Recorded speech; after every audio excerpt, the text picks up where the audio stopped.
Bar association के सदस्यों ने राज्य उत्पाद शुल्क विभाग के कार्यालय पर धरना प्रदर्शन किया।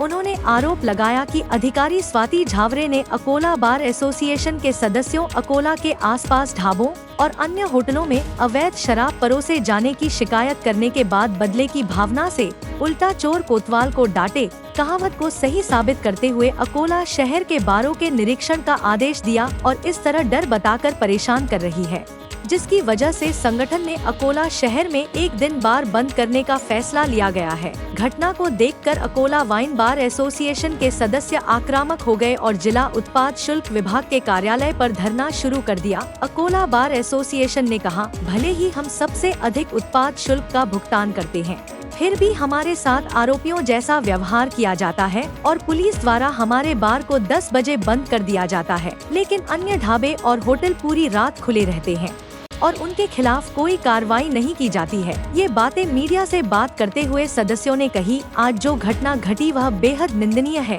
और इसके विरोध में आज अकोला शहर में बार बंद करने का निर्णय लिया गया है। आंदोलन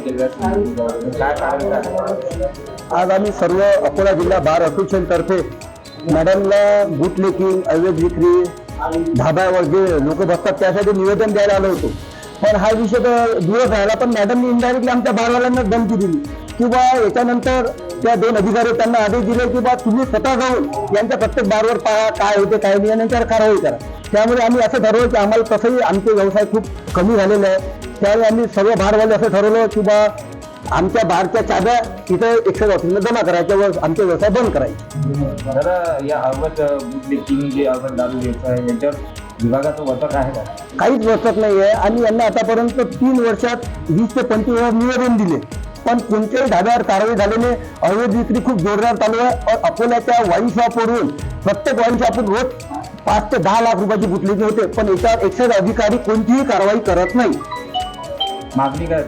आमची मागणी एकच आहे की बा अकोल्यातली बुटलेकी बंद व्हावी, ढाब्यावर जी विक्री होत आहे ती पण बंद करण्यात यावी। एक तर ढाब्यावाल्यांना सांगावं त्यांनी लायसन्स घ्या म्हणून।